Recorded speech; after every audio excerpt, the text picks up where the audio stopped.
10월 25일 증권사 데일리 헤드라인입니다. 대우증권 가격 조정의 마무리 국면, 동양증권 주가는 어디로 가는 걸까요? 한국투자증권 미국 실적 그리고 대선, 신영증권 코스피 200 배당 수익률 추정, 삼성증권입니다. 배당주의 계절이 돌아왔습니다. HMC투자증권 10월 FOMC 9월과 다르지 않다.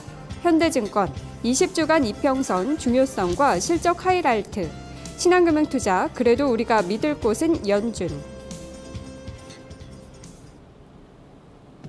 네, 오늘 증권사들은 미 연준에 대해서도 평가를 해보고 우리 시장의 기술적인 부분에 대해서도 짚어보는 모습이었는데요. 오늘은 한국투자증권의 의견부터 보도록 하겠습니다.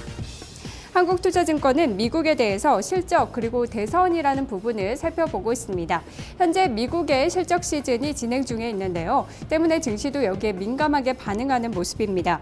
S&P 500 구성 종목 중에 23일까지 발표된 161개 기업의 3분기 실적을 종합해봤을 때 매출은 약 42% 정도의 기업이 예상을 상회했습니다.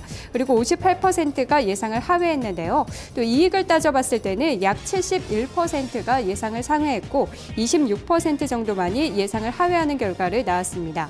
최근 시장 부진이 예상에 못 미친 실적에 반응을 한 것이라면 이는 이익보다도 매출이 예상치 하회에 좀 더 주목한 것으로 보인다고 설명을 하고 있습니다.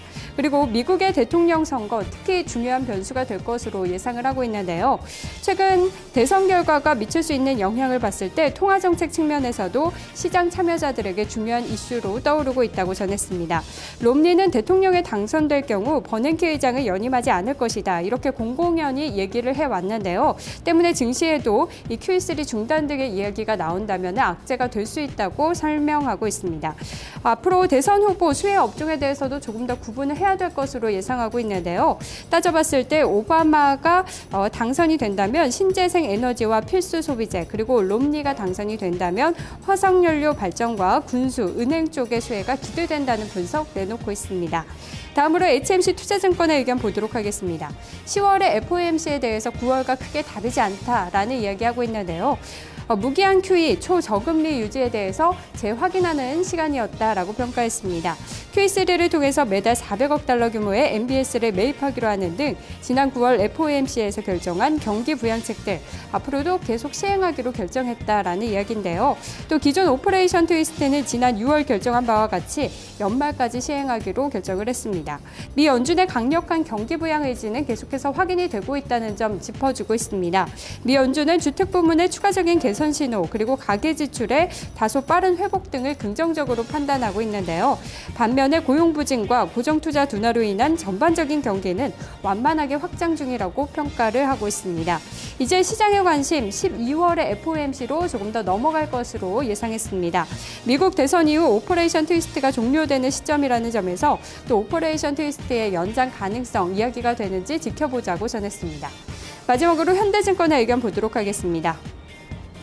코스피의 다소 기술적인 부분을 살펴봤는데요. 20주간 이평선의 중요성 그리고 실적 하이라이트에 진입했다라는 이야기하고 있습니다. 투자심리 기준선인 20주간의 이평선 지지가 시험대에 올랐는데요. 일단 어제는 잘 지켜냈다는 이야기하고 있습니다. 지난해 8월 미국의 신용등급 강등과 또 유로존의 재정위기 전염 우려 등으로 지수 폭락 이후 투자심리 및 매매의 기준선이 되고 있는 것이 바로 이 20주 평균선이라는 이야기인데요. 코스피가 20주간 이평선을 이탈하지 않은 점은 다행스럽다고 전했습니다. 지지에 대해서는 장담하기 힘들지만 만약에 이탈을 하더라도 그 이탈폭은 좀 제한적일 것으로 예상하고 있습니다. 본격적인 실적 시즌이 시작됐다는 점에서 실적 쇼크에 대한 이탈 가능성도 있지만 또 현재는 지수의 변동폭이 적어지고 있다는 점에서 이탈을 하더라도 크게 넘어서지 않고 다소 돌아올 가능성이 있다고 이야기하고 있습니다.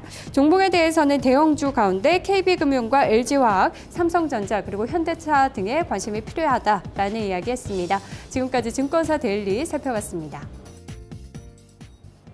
네, 기술적인 이야기들이 참 많이 나오고 있습니다. 하준식 해설위원과 짚어보겠습니다. 의원님 안녕하세요. 네, 안녕하십니까. 네, 오늘 리포트 어떻게 보셨나요? 네, 전체적으로는 이제 좀 반등 나설 것이라는 이야기들이 있고요. 일부 증권사는 이제 가격 조정이 마무리됐다고 있고 낙관하는 쪽도 있는 것 같습니다. 그리고 한편에서는 또 주택 가격 놓고요. 미국 쪽 주택 가격을 놓고 신규 주택은 오르고 기존의 구주택은 떨어지는데 주춤하는 등 차별화되고 있는데 이는 이제 미국의 고소득층 중심의 고급 주택 시장만 개선되고 있다는 것이라고 지적하면서 미국의 주택시장 양극화가 여전하기 때문에 최근 나타나고 있는 일부 지표 개선이 전반적인 그 미국 소비 개선으로 이어질지는 아직 미지수다 이런 이야기도 좀 있습니다. 예. 보통 베스트 리포트로는 어떤 리포트 선정하셨나요? 네, 아까 그 이은혜 기자랑 겹치기 때문에 종목만 잠깐 보겠습니다. 표를 보시면 오바마가 당선이 되면 한국투자증권 리포트인데요. 오바마가 당선이 되면 풍력과 태양광, 천연가스, 자동차, 특히 전기차 얘기 나올 것 같고요. 또 주택과 필수 소비재군 이야기가 나옵니다. 그리고